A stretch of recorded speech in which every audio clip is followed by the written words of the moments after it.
Hello students, आज हम start करेंगे। आज का जो हमारा कॉन्सेप्ट है वो ये है total number of reflexive relation on A set A which containing N elements.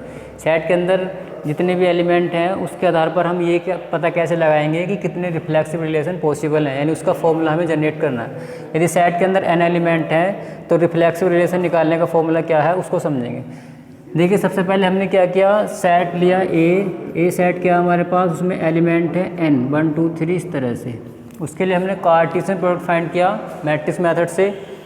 पहले रो में लिख लेंगे, जितने एलिमेंट सबको रो में लिख दिया, उसी तरह से फिर कॉलम की तरह से लिख देंगे। तो ये जो पेयर बनाए 1, 1, 1, 2, 1, 3, फिर डॉट डॉट 1 के साथ n कर देंगे 1, n। 2 के लिए भी ऐसे हो जाएगा 2, 1, 2, 2, 2, 3 इस तरह से। तो n के लिए क्या बनेगा n, 1, n, 2 इस तरह से। ठीक है, तो देखो ये जो पेयर है इनको पढ़ते हैं हम डायगोनल एलिमेंट। रिफ्लेक्सिव रिलेशन का दूसरा नाम भी क्या है, डायगोनल रिलेशन। तो इन्हीं पेयर को हम पढ़ सकते हैं डायगोनल एलिमेंट्स। ठीक है, तो अब यह शॉर्ट में समझिए, टोटल नंबर कितने हैं, टोटल एलिमेंट्स ऐसे मान लीजिए। टोटल एलिमेंट्स कितने हमारे पास यहाँ पर n²। जब सेट के अंदर n एलिमेंट हैं तो उसके कार्टेशियन प्रोडक्ट में कितने एलिमेंट आएंगे, n²। डॉट हो जाएगा n × n, तो n²। अब डायगोनल एलिमेंट्स कितने हैं, डायगोनल एलिमेंट्स हमारे पास हैं n। जितने एलिमेंट हैं उतने यहाँ पर डायगोनल में एलिमेंट आएंगे। चेक कर सकते हैं, मान लीजिए मेरे पास किसी सेट में 3 एलिमेंट हैं 1 2 3, और इस तरह से भी यहाँ लिख दिया हमने 1 2 3। तो ये पेयर क्या बनेगा 1, 1, ये बनेगा 1, 2, 1, 3 इस तरह से। और ये क्या बनेगा 2, 1, ये बन जाएगा 2, 2, 2, 3, 3, 1, 3, 2, 3, 3। तो 3 एलिमेंट हैं, टोटल कितने हैं 9 एलिमेंट। और डायगोनल में कितना है 1 2 3, ये बनेगा डायगोनल। तो डायगोनल में यहाँ पर आए 3 एलिमेंट। इसका मतलब हुआ सेट के अंदर जितने एलिमेंट होते हैं उतने ही पेयर डायगोनल में जाएंगे। तो डायगोनल में कितने पेयर आएंगे n। इन्हीं पेयर को हम क्या पढ़ रहे हैं, एलिमेंट। तो डायगोनल एलिमेंट्स कितने हैं हमारे पास n। पता लगाएंगे नॉन डायगोनल कितने हैं,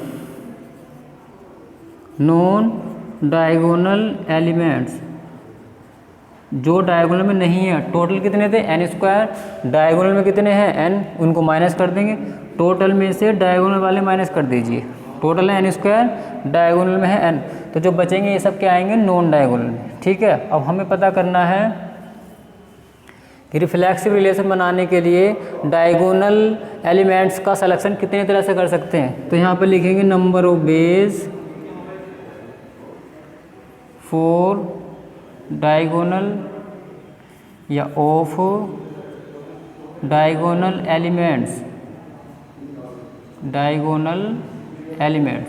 तो डायगोनल एलिमेंट्स जब तक नहीं होंगे तब तक रिफ्लेक्सिव रिलेशन नहीं बनेगा। तो कोई भी रिफ्लेक्सिव रिलेशन बनाने के लिए हमें ये सारे पेयर लेने पड़ेंगे। तो इसका मतलब क्या हुआ कि केवल एक तरह से ही रिफ्लेक्सिव डायगोनल एलिमेंट्स को केवल एक तरह से ही सेलेक्ट कर सकते हैं। इसका मतलब ये है कि जब तक ये नहीं होंगे रिफ्लेक्सिव रिलेशन नहीं बनेगा। तो इसके पास तो केवल एक ही ऑप्शन है कि ये तो लिया जाएगा। तो कितने ऑप्शन आ गए इसके पास, केवल एक। ठीक है, इसी तरह से पता करेंगे number of base of non diagonal.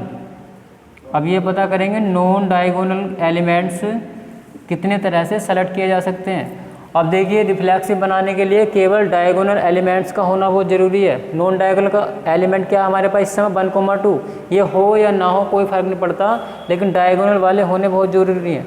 इसका मतलब है 1, 2 होगा तब भी ये होने के बाद अगर 1, 2 है तब भी रिफ्लेक्सिव होगा, और 1, 2 नहीं है तब भी रिफ्लेक्सिव होगा। मतलब यही है, रिफ्लेक्सिव रिलेशन बनाने के लिए डायगोनल एलिमेंट्स का होना ज़रूरी है। इन एलिमेंट ये चाहे एलिमेंट्स हों या ना हो कोई फ़र्क नहीं पड़ता, लेकिन ये सारे होने चाहिए। तो जो नॉन डायगोनल एलिमेंट्स हैं उनके पास 2 ऑप्शन है, वे हो भी सकते हैं नहीं भी हो सकते। ठीक है, तो उनके पास कितने ऑप्शन है, 2 का मतलब अब नॉन डायगोनल एलिमेंट्स हैं, टोटल कितने थे n² - n। ये पेयर भी 2 एलिमेंट रखेगा, ये 2 ऑप्शन रखेगा, ये पेयर भी 2 ऑप्शन रखेगा, और ये पेयर भी 2 ऑप्शन। यानी कुल मिलाकर के जितने एलिमेंट होंगे सबके पास कितने ऑप्शन होंगे, 2-2 ऑप्शन होंगे। तो इसका मतलब है 2 कितने टाइम लिखा जाएगा, जितने एलिमेंट हैं, एलिमेंट कितने, n² माइनस n टाइम। बस हमें निकालना है total number of reflexive relation, total number of reflexive relation.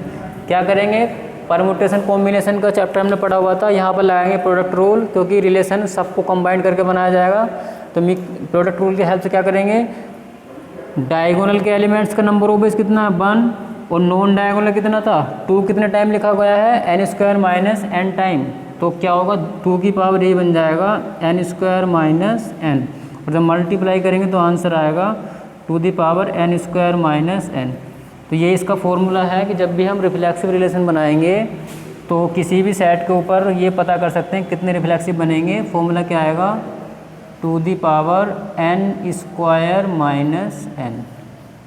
ये हमारा फॉर्मूला है रिफ्लेक्सिव रिलेशन निकालने का।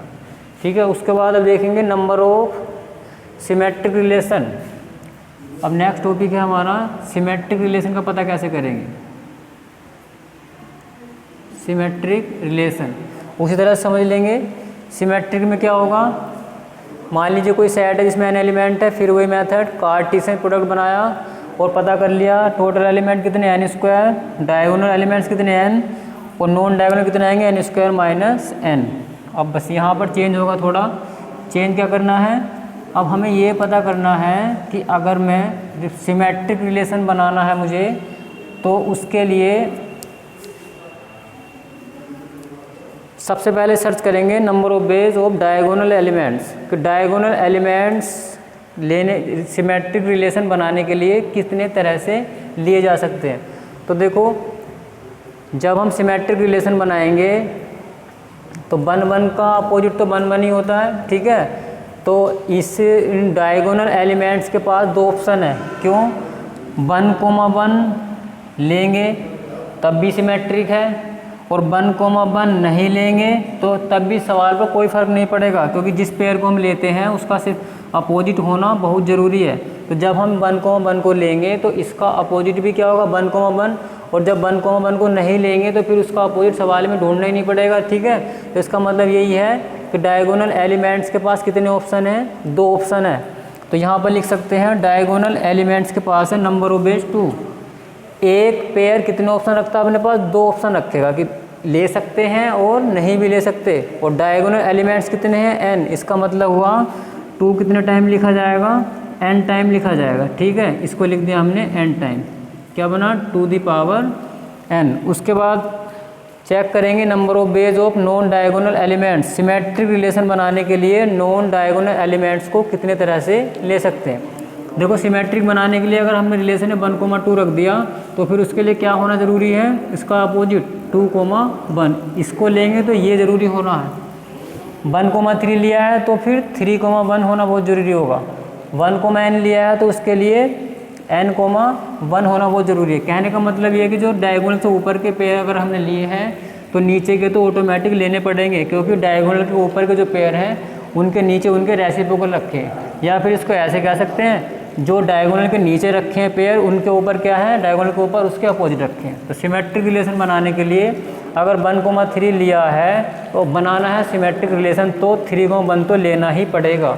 ठीक है, तो यहाँ कह सकते हैं अगर ये ले लिया गया है तो ये तो इसके साथ ऑटोमेटिक आएगा, और अगर ये ले लिया गया है तो इसके साथ तो ऑटोमेटिक ही आएगा। तो उसका मतलब होगा जितने मेथड इसके हैं उतने मेथड इसके, लेकिन इसके साथ इसको लेने पर ये ऑटोमेटिक आ जाएंगे। तो इसका मतलब क्या होगा, टोटल एलिमेंट जो ऊपर वाले हैं और नीचे वाले हैं दोनों को अगर अलग अलग जोड़ेंगे तो बाद में उसका क्या करना पड़ेगा, हाफ करना पड़ेगा। अगर ये एलिमेंट लिया है तो ये तो ऑटोमेटिक लेना पड़ेगा। 2 एलिमेंट कितने प्रकार से लिए जा रहे हैं, केवल एक तरह से। ठीक है, ये लिया है तो ये ऑटोमेटिक आ जाएगा, और अगर इसको लेंगे तो ये ऑटोमेटिक आ जाएगा। तो जितने नॉन डायगोनल एलिमेंट्स हैं प्रत्येक के पास 2 ऑप्शन है, लेकिन क्या करना पड़ेगा बाद में उसका हाफ कर देंगे, क्योंकि ये तो ऑटोमेटिक इसके साथ आ जाएगा। तो फिर या तो इसको सेलेक्ट कर लो या फिर इसको सेलेक्ट कर लो, सबको सेलेक्ट नहीं करना। सिमेट्रिक बनाने के लिए अगर ये ले लिया गया है तो नंबर ऑफ बेस इसके ही लेने हैं, इसके नहीं लेंगे, क्योंकि ये तो इसका ऑटोमेटिक सिमेट्रिक है। सिमेट्रिक तभी बनेगा जब इसको लिया जाएगा। तो नॉन डायगोनल एलिमेंट्स के एलिमेंट के साथ 2 ऑप्शन हैं, तो वहाँ भी 2 कितनी बार लिखा जाएगा, n² माइनस n टाइम लिखा जाएगा, लेकिन उसके लिए क्या करेंगे, हाफ कर देंगे, क्योंकि 2 एलिमेंट मिल करके एक ही काम पूरा कर पा रहे हैं। तो इसका मतलब हुआ to the power n² minus n upon 2। अब हमें पता करना है total number of symmetric relation. तो क्या करेंगे, प्रोडक्ट रूल से मल्टीप्लाई कर देंगे, ये होगा 2 की power n into to the power n² minus n upon 2, और मल्टीप्लाई पावर ऐड हो जाएगी। तो सोल्व करेंगे तो कितना बनेगा, 2 दी पावर एलसीएम लेके सोल्व कर देंगे तो 2n plus n² minus n upon 2, यानी आंसर आ जाएगा 2 दी power n² plus n upon 2। ये फॉर्मूला है सिमेट्रिक रिलेशन फाइंड आउट करने का। ठीक है, उसके बाद हम